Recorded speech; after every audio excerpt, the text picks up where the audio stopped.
Shalom, selamat pagi Bapak, Ibu, Saudara-saudari yang dikasihi oleh Tuhan kita Yesus Kristus. Terima kasih kepada Tuhan kalau kita boleh bangun pagi-pagi ini dan kita selalu diingatkan melalui hamba-hamba Allah, para lado, HKBP, Denpasar Bali, selalu mengingatkan kita dalam firman-firman Allah. Amanginang, sebelum kita mendengar firman Allah, marilah kita bernyanyi dari buku ND 474 ayat yang pertama.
Baiklah, Amang Inang, sebelum kita mendengar firman Allah, marilah kita bersatu di dalam doa. Ya Allah yang mengasihi kami dari awal hingga akhirnya, Bapa, kuduskan hamba-Mu dan berilah Roh Kudus-Mu ya Allah untuk menerangi pikiran hamba-Mu, sehingga apa yang keluar dari mulut hamba-Mu adalah menjadi firman Allah yang hidup di tengah-tengah jemaat-Mu yang mendengarkan firman-Mu ya Allah. Oleh karena itu Tuhan, berfirmanlah Engkau, kami siap untuk mendengarkannya. Dalam nama Tuhan Yesus, kami mengucap syukur dan berterima kasih. Amin. Saudara-saudara yang dikasihi oleh Tuhan kita Yesus Kristus, firman Allah yang menyapa kita pada pagi hari ini yang diambil dari 1 Samuel 12 ayat yang ke-20 sampai dengan dan ayat yang ke-23 dengan topik jangan kamu takut. Demikian dikatakan, dan berkatalah Samuel kepada bangsa itu, jangan takut, memang kamu telah melakukan segala kejahatan ini, tetapi janganlah berhenti mengikuti Tuhan, melainkan beribadahlah kepada Tuhan dengan segenap hatimu. Ayat yang ke-23, mengenai aku, jauhlah daripadaku untuk berdosa kepada Tuhan dengan berhenti mendoakan kamu. Aku akan mengajarkan kepadamu jalan yang baik dan lurus. Amanginang, firman ini menekankan agar bangsa Israel tidak pernah akan takut, tetapi tetap mengikuti Tuhan dan mengabdi kepadanya dengan sepenuh hati, dan kita berkomitmen untuk selalu berdoa dan kita dimampukan kembali kepada jalan kebenaran. Amanginang, sering kita berkata kepada Tuhan ataupun kita sering merasa bahwasanya akibat kesalahan yang kita perbuat seolah-olah kita tidak menjadi anak Allah. Asumsi-asumsi seperti ini sering terjadi karena kita selalu mengandalkan pikiran kita. Sekali lagi, Allah tidak pernah meninggalkan kita apapun kesalahan kita, tetapi kitalah yang sering takut diakibatkan oleh dosa yang telah kita perbuat. Amanginang, kita boleh merasakan bagaimana kita menerima perjamuan kudus pada bulan Jumat Agung April yang lalu. Kita telah menerima perjamuan kudus dan apa dikatakan di sana, orang yang telah menerima perjamuan hendaknyalah jangan mengulangi dosa kembali. Itu mungkin yang disampaikan oleh para pendeta pada saat kita menerima perjamuan kudus dan kita katakan ya. Sehingga kita itu adalah bernazar kepada Tuhan, kita berjanji kepada Tuhan bahwa setelah kita menerima perjamuan itu, hendaknya kita tidak melakukan segala dosa-dosa yang telah kita lakukan terdahulu. Hanya keledai yang jatuh ke dalam lubang yang sama. hendaknya amang-inang, mari kita menjauhkan semuanya dosa-dosa yang menakutkan kehidupan kita. Amang-inang, ketika kita berbuat salah, ada dua posisi yang selalu kita ambil. Kita lebih dekat kepada Tuhan atau kita semakin menjauh daripada Tuhan.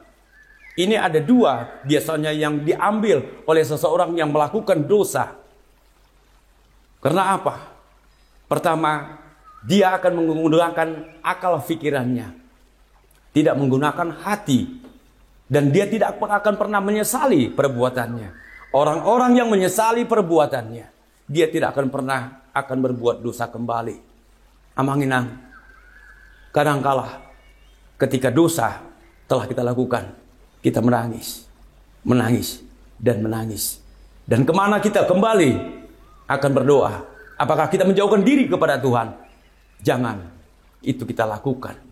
Karena Tuhan adalah Maha Pengasih, Maha Pemurah, yang mengampuni segala dosa-dosa kita. Tetapi ketika kita mau bertobat dan tidak mengulangi lagi kembali kesalahan itu, Samuel memberikan jaminan kepada bangsa Israel meskipun mereka melakukan kesalahan dengan meminta seorang raja, dan Samuel menekankan tidak perlu takut dan menyerah. Jangan berpaling dari Tuhan, tetapi harus tetap setia kepadanya. Amang-inang, Samuel mengingatkan, walaupun kita berbuat dosa, tetapi jangan berpaling kepada Tuhan, tetapi semakin mendekatkan diri kepada Allah. Itu yang dipesankan di dalam perikop ini. Beribadalah dengan segenap hatimu dan mengabdi kepada Tuhan. Beribadalah dengan segenap hatimu dan mengabdi kepada Tuhan. Amang-inang, mari kita. Kenapa kita datang ke gereja setiap hari Minggu? Karena di setiap hari Minggu, di sana adalah kita bertemu dengan firman-firman Allah yang mengingatkan kita untuk selalu berbuat baik di dalam kehidupan kita. Amang-inang, karena kita sadar bahwasanya di setiap kehidupan kita, setiap detik perkataan kita, setiap detik mata kita, mulut kita, ataupun semuanya bagian daripada tubuh kita, kadang-kadang kita berbuat dosa.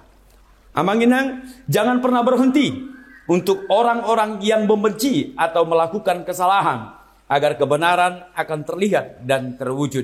Amang-inang, ketika orang-orang membuat kejahatan kepada kita, kita selalu mengatakan benci kepada dia, kita menjauhkan diri daripada dia. Tetapi amang-inang, kejahatan kalau kita lawan dengan kebaikan, kejahatan itu akan sirna, amang. Dan saat itulah kita memberikan suatu pelajaran yang baik buat orang-orang yang membenci kita, bahwasanya nanti dia akan kembali kepada jalan yang benar. Kesimpulannya, perikop ini menekankan pentingnya kesetiaan dan mengabdi kepada Tuhan meskipun kita telah melakukan kesalahan. Sekali lagi, menekankan pentingnya kesetiaan dan mengabdi kepada Tuhan. Kita harus setia kepada Tuhan dan mengabdi kepada Tuhan, dan tidak melakukan lagi segala kesalahan-kesalahan yang dulu telah kita perbuat. Yang kemudian yang kedua, betapa pentingnya doa dan pengajaran yang benar, dan selalu berserah kepada Allah dan terus mencari kebenaran dan pengajaran Tuhan. Dari mana amang kita dapat kebenaran dan pengajaran daripada Tuhan? Adalah dengan membaca setiap hari, membiasakan diri membaca Alkitab, mendengar firman Allah melalui para hamba-hambanya yang menyampaikan firman Allah melalui media elektrik ataupun apa yang lain di dalam dunia IT pada kehidupan kita. Amang-inang, marilah kita mengatakan, saya tidak akan takut kembali ya Tuhan. Saya tidak akan pernah gentar untuk mengikuti Tuhan sampai akhir hidup saya. Ketika itu, amang buat menjadi komitmen di dalam kehidupan kita. Yakin, kita melangkah kemanapun, kita tidak akan pernah takut. Anak-anak Allah yang diurapi, anak-anak Allah yang diberkati, akan tidak lagi melakukan perbuatan-perbuatan yang salah. Tetapi dia lebih yakin melangkah ke depan dan lebih percaya bahwasanya dia selalu ditemani oleh Allah. Andalkan iman di dalam kehidupan kita, supaya kita jangan ragu di dalam kehidupan kita. Amin. Kita berdoa. Terima kasih ya Tuhan Yesus atas firman-Mu agar kami jangan akan pernah takut di dalam kehidupan kami, dan kami tidak akan pernah takut akibat dosa-dosa kami, karena Engkau Maha Pengampun, ya Allah. Perbolehkan kami, ya Tuhan, selalu mengandalkan Engkau, ya Allah, dan ingatkan kami dalam kehidupan kami, agar kami selalu bersekutu dengan Engkau, sehingga kami boleh melangkah di dalam jalan kebenaran kehidupan kami. Oleh karena itu Tuhan, biarkanlah Engkau mendahului segala kehidupan kami, rencana-rencana kehidupan kami, agar senantiasa apa yang kami lakukan adalah buah berkat daripada Allah. Oleh karena itu Tuhan, semua jemaat-Mu, jauh atau dekat dimanapun berada, Engkau berkati Allah, sehingga beroleh berkat dan beroleh kekuatan dan takut akan Allah. Inilah doa kami, Allah, yang kami naikkan di dalam nama anak Allah, Tuhan Yesus Kristus Tuhan kami. Amin. Amanginang, mari kita berkarya. Kiranya apa yang kita dengarkan menjadi bekal di dalam kehidupan kita dan dalam kita berkarya setiap hari. Tuhan Yesus memberkati. Shalom.